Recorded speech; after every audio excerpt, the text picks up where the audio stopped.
Hornstein. Thank you for agreeing to talk to me and making your way all the way out here to Cranberry, New Jersey. Hey, it was a nice ride out. Thank you for having me. Excited to chat a little bit. Fantastic. So just before we begin, can you just, give an introduction, your name, your title, your institution? My name is Nick Hornstein. I'm a GI medical oncologist with a focus on below-the-belt malignancies, so mostly colorectal cancer, but some anal and appendiceal as well. I'm at Northwell Health and have been there for the last 2 years, really focusing on trying to do better for these patients, clinical trial design, implementation, and then some health system work as well.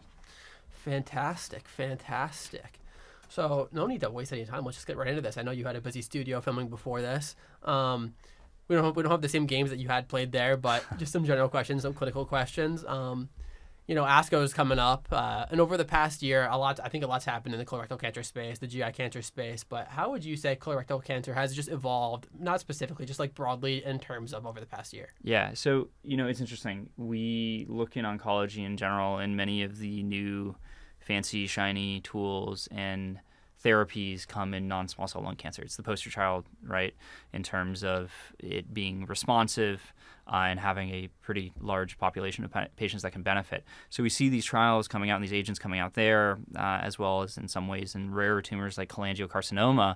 And we are just sitting here in colorectal cancer land with these patients who have targets. And finally, we're seeing them make their way into clinical practice. So we had BREAKWATER come out over the last year and a half or so. So moving targeted therapy for BRAF V600E into the first line. We're seeing more changes now coming in with anti-HER2. So we had Mountaineer and Destiny, and I think there's many more in the pipeline. And then there's some approvals coming in upper GI space. We expect Jazz has a bispecific anti-HER2, Zahira, I think is the brand name.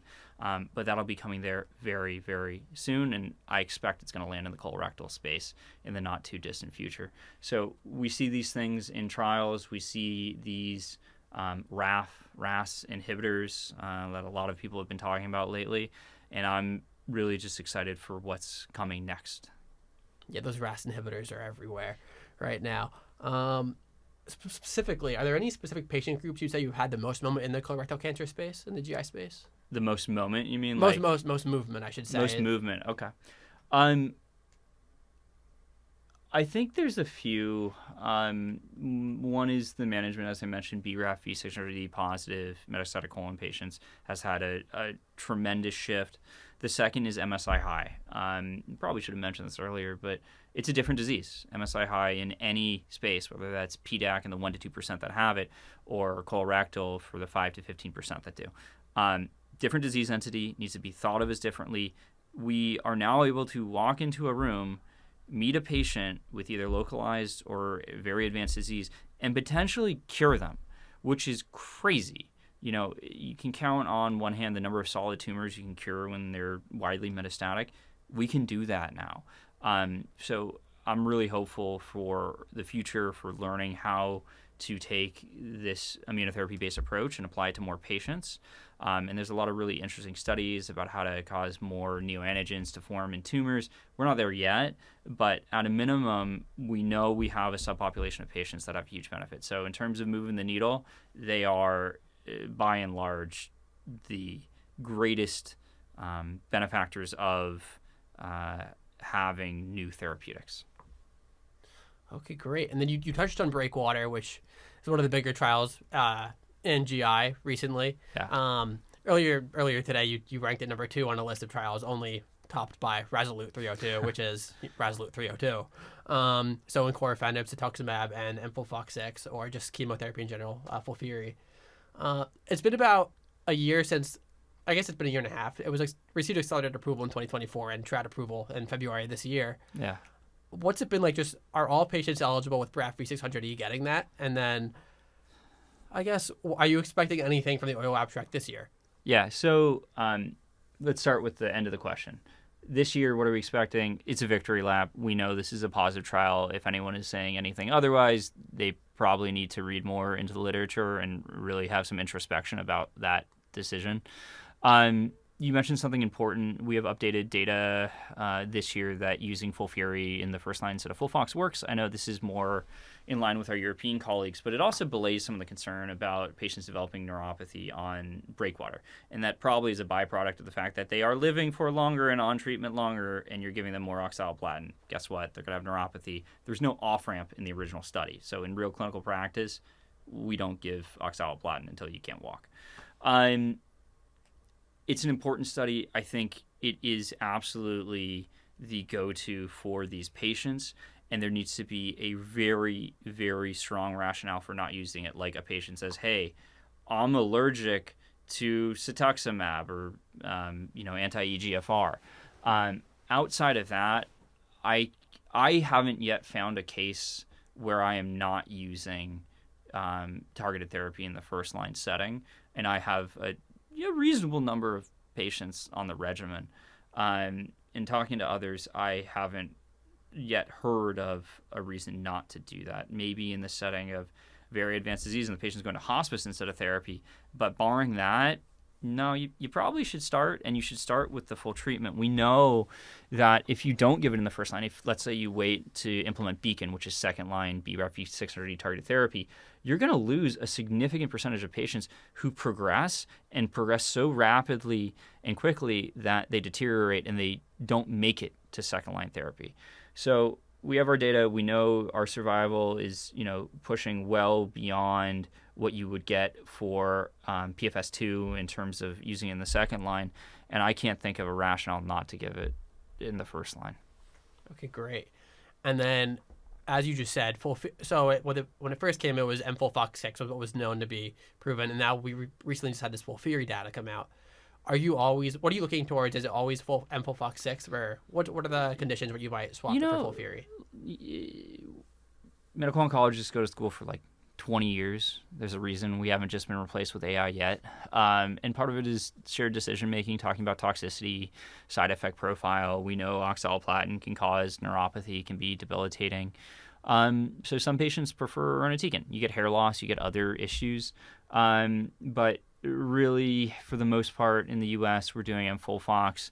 I tend to do mFOLFOX6 ancositux and then move into 5-FU ancositux as a maintenance strategy. And then at the time of progression, I add on irinotecan. So that's kind of my playbook for the disease. And I've been really pleased with the results. Okay, fantastic. Phenomenal to hear. Next line of therapy, after BREAKWATER progression, what are you looking towards? After you progress on BRAF V600E targeted therapy, both oxaliplatin and irinotecan, you run into some challenges. There are next generation BRAF inhibitors that are kind of on the horizon, that are in clinical trials, that potentially might overcome some of the resistance mechanisms. We learned early on that we needed to add on an EGFR because that was an escape mechanism. But as you mentioned, you're still having patients that progress. So we don't have really much in our back pocket right now. I had a patient the other day in clinic who is progressing on FOLFIRI ancositux after FOLFOX ancositux, and it's a very hard conversation to have because the disease is so aggressive with the BRAF mutation. So we have our third line options, and then we have clinical trials. But I wish I had a better answer than that. You just touched on clinical trials. And there is a rapid oral coming out at ASCO this year, tunlimetinib and vemurafenib, dual blockade. So how does this affect practice? So that trial is interesting to me for a few reasons. The combination of drugs are basically developed and implemented in China. So we're looking at new regulatory pathway. It's not U.S. first, as many are. And I think we're seeing this increasingly. So I'm keeping an eye on a few oral abstracts presented at ASCO where the data and the drug are both designed and the trial is run outside of the U.S., mostly in China. And I think it's important to keep in mind that there are alternative pathways like that where we're going to be getting data and we're going to have to learn how to interpret it in a non-U.S. population. So for that study in particular, if I recall correctly, the patients on that trial didn't need to be treated with previous targeted therapy. So can we bring it directly to the U.S. and use it apples to apples? Absolutely not. I think we really are going to need to see the data. We're going to need to ingest it. We're going to need to see the patient population that's treated. And then we're going to have to learn what level of evidence do we need to try to evaluate these things. Is it going to need to be another trial run in the U.S. and evaluated here? Potentially, and probably, just because we have different practices between our countries and between different segments of the world. Okay, great. And now stepping away from the BRAF V600, looking more towards HER2 positive disease, what are you looking towards what's your preferred therapy for a chemorefractory metastatic colorectal cancer patient with HER2 positive disease? Yeah, so there's two regimens that we can reach for. The first is the Mountaineer VACE regimen with TKI therapy, which is fantastic for the right patients. And then the other is looking more towards something like TDXD based on the Destiny studies. I personally weigh a little bit more towards TDXD, but both have their time and their place in the clinic, and I am using both of them. I think that I'm excited for the evolution of therapy there. We have some bispecifics that are going to be coming to the clinic very, very soon in bigger form, and I'm thinking of one in particular. My hope is that we get these agents that might be a little bit more effective and either can salvage in the refractory space, post-progression, or if you have the opportunity to use them up front. Okay, great. So you're already looking at ADCs in that population. So we're looking at ADCs. We're looking at bispecifics. Ziihera is one that is going to be coming in very soon. I expect FDA approval of that in the upper GI space. We're going to have that as a tool, but there's also trials running kind of pan-cancer that we'll be able to use. Okay, and I know at ASCO there's another phase 3 reporting in that population HER2 positive with trastuzumab rezetecan in that population. Any thoughts on that one? Yeah, so rezetecan, another China-based study, right? So we're seeing all these agents coming in, again, alternative pathways. The data looks really good that's come out for that agent in terms of the proportion of patients who develop ILD, response rates. Clearly, they've taken a page from the TDXD playbook. But again, this is going to be a patient population that is different than the U.S. population. We can't compare one-to-one. And we're going to need to really think hard as a community about how we assess this data and what level of evidence we need to start considering it in clinical practice. Fantastic. So moving on to my next question here. You actually published, or you created this really comprehensive ASCO GI kind of trial preview abstracts to look at for ASCO coming forward in the GI space. And one of your top ones was the CIRCULATE trial, which is looking at can ctDNA prospectively help guide if you should skip adjuvant chemo. Mm-hmm. If that reads positively, you did say it changes how you counsel all your patients with stage 2 colon cancer. So can you just go into that a little bit? Yeah, so we actually have a lot of evidence that's been coming up over the last 5 years looking at how ctDNA might play a role in adjuvant colon cancer counseling. We have the original data out of CIRCULATE Japan, which shows us that this is a really excellent tool to gain more information. We also are getting more information from studies like Bespoke, for example, and some others that are showing us that in patients who are not what I would consider high risk, or T4 or N2, that it might already be prime time to use them. I think it's a hard decision to make. You're weighing the risk-benefit, and it should be part of shared decision-making.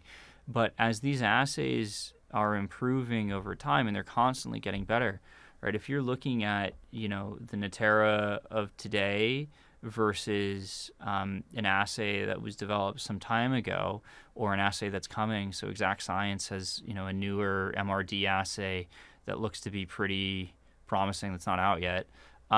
I can only say that it's going to get better, and our ability to identify smaller and smaller amounts of residual disease is only going to improve. So if the studies now are either equivocal or slightly positive or non-inferior, is the actual term I should be using, that's only going to get better. So in my practice for low risk, for stage 2 patients in general, I'm already using ctDNA to help guide decision making, and I'm de-escalating patients. Certainly, I'm escalating patients. So even if I have a stage 2 that's low risk, if they're ctDNA positive, they're getting chemo, right? But for a T4N2 patient, I don't think the technology is ready quite yet. I think as newer generations come online, we're going to have more confidence in using them in that de-escalation setting. And then we're also going to have some U.S.-based studies. Remember, a number of these de-escalation studies were New Zealand and Australia-based. We're going to have U.S.-based studies Circulate. that are going to tell us a little bit more about how we can use it here, both for escalation and de-escalation. So I guess moving on, just in general in colorectal cancer care, it's a bit of a broad question, but what do you say is just the biggest unmet need?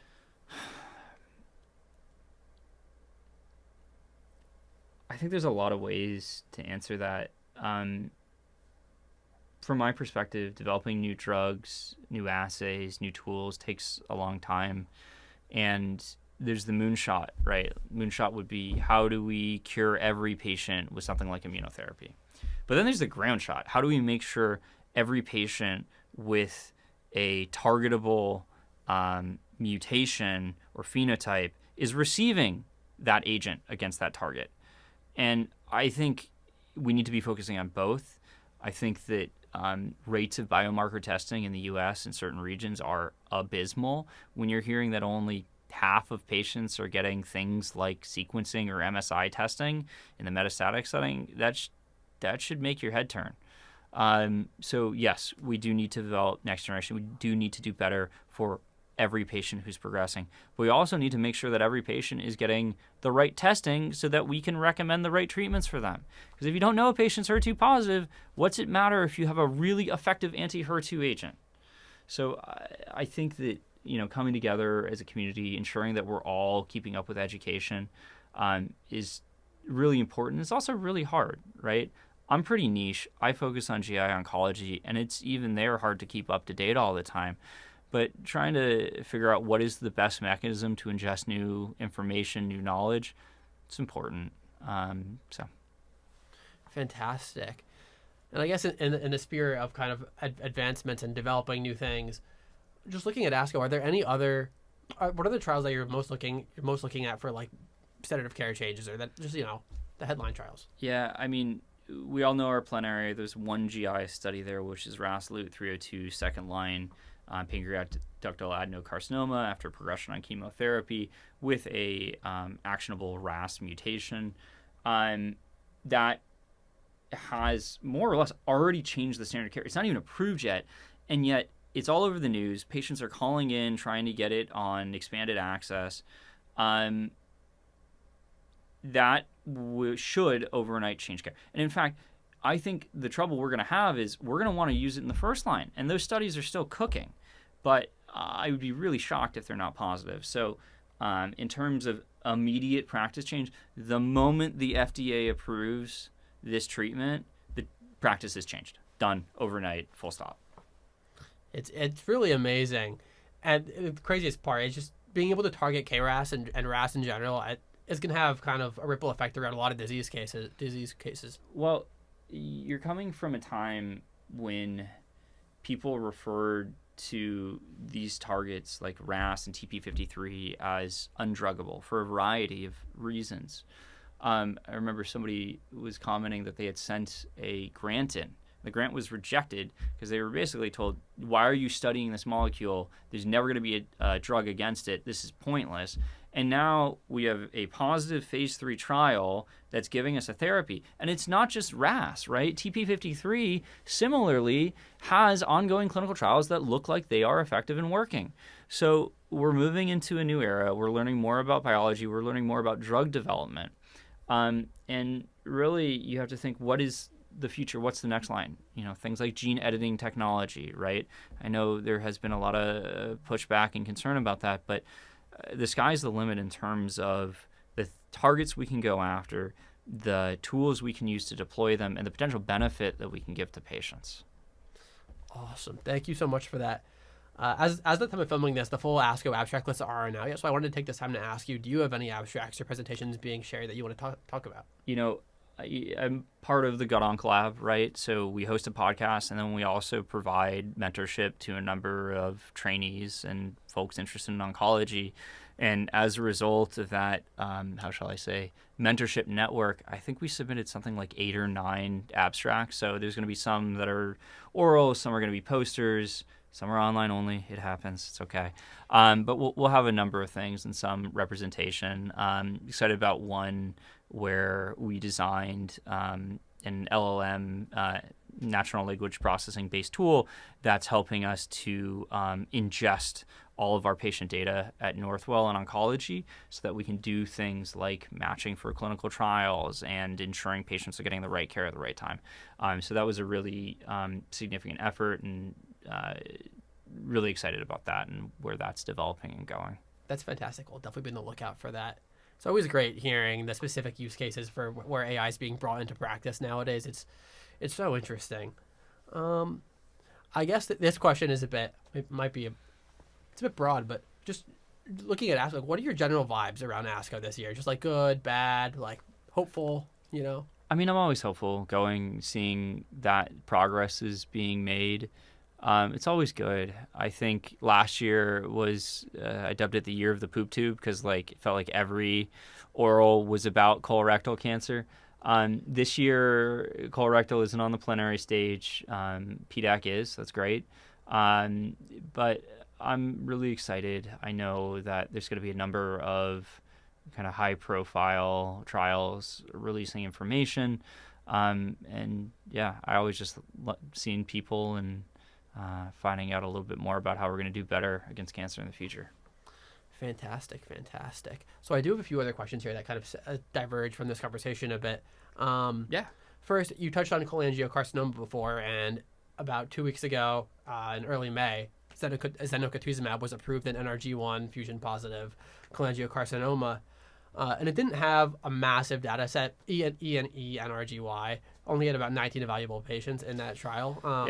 Are you using that in practice, and is everyone getting it now? Or so I am always grateful when I have a new targeted therapy in my armamentarium to look towards. I think the regulatory pathways for rare diseases is fascinating. The ability to get approvals on 19 patients is pretty wild. But at the same time, I treat a lot of patients with appendiceal and anal cancer, right? And in those disease states, you're never going to have the 3,000 person phase 3 trial that you might expect for a disease like colon cancer. So it is necessary. I always applaud regulatory agencies for taking note of patient need in the face of really promising data. So should people be using this? Yes. Do we need to learn a little bit more about best practice in the clinics in terms of managing toxicity? Absolutely. Have I used it yet? I haven't had a patient with cholangio and an NRG1 fusion, but the next patient I have with an NRG1 fusion, whether it's cholangio or not, I'm probably going to be trying to take a page out of Rochelle Kurzrock's playbook and saying, well, hey, maybe we should use this. Maybe this looks a little like cholangio. I don't know. In either way, trying to get approval for using a targeted agent, because at the end of the day, if you have the target at a high variant allele frequency, it's probably a driver mutation, and it's probably going to be actionable in that disease state. That's what we've learned from a lot of different targeted therapies, and hopefully we'll get more pan-cancer approvals. Great. Throughout this conversation, we've touched a lot on specific targets and specific alterations. And recently, I saw that you kind of co-authored a paper on PDAC that showed only 66% of patients were offered molecular or germline testing, I should say. And there were disparities between race, insurance status, and treatment setting. So I just wanted to ask you about that and just kind of, what's the significance of that? So this was something that also came out of the Gut Onc Lab. And shout out to the PanCan network for really helping to have a grassroots effort to generate this data. So Uday Graywal was the first author and really pushed this forward. It's terrifying to me that we're only testing half of patients, more or less, for these things. And these are patients that are generally pretty informed. They're answering a survey from a pancreatic cancer network, right? So the real rate is probably lower than this. You need to think about, well, what would the benefit be? Why do we do this? Well, we do it because we can detect things like 1 to 2% MSI. We can detect things like fusions that have approvals. We can detect things like HRD status, which changes our first-line treatment. And you need to wonder, what are the reasons for this? So we're going to be releasing some other surveys around ASCO as well that are looking at similar things like 5FU and DPYD and bolus practice, because we really want to try to understand why these aren't being offered, because you need to know the why in order to try to come up with some type of intervention to improve it. I think there's a number of reasons that this happens. I think it's very, very hard to be a general oncologist right now with the constant influx of new treatments, new data. I mean, you just mentioned 19 patients for NRG1 fusion. If you're seeing a full clinic panel 4.5 days a week, it is really hard to do that. And then to add on constantly reading, constantly ingesting information, that's even harder. So we need to figure out ways to make it easier. We need to figure out ways to make biomarker testing more accessible. And whether that's at the pathology level of automatically sending things or something else, I'm not sure. But I think it takes all hands on deck across allied health, not just oncology, but nursing, nurse practitioners, advanced practitioners in general, pharmacy, pathology. We need everyone educated as much as we can, and we need systems to work for us, not against us. The multidisciplinary care forum is so important to have, that everything in tandem is what we hear so much of. And that was kind of the last of my main questions. Is there anything else you might want to say to cap off this discussion? It's an exciting time to be in healthcare. It's an honor to be able to take care of patients battling cancer. I'm grateful for the opportunity to do this and provide that care. I'm really hopeful for the future. We're saying, biomarker testing is low, but this is an opportunity to improve, and we got to constantly work together to think about ways to do that. So I'm excited about the future. I'm looking forward to ASCO, finding out some new things, and just really excited for what the next generation of development brings. Fantastic. Dr. Hornstein, thank you for taking the time to talk to us and visit the studio. We really appreciate having you here. Yeah, thanks for having me.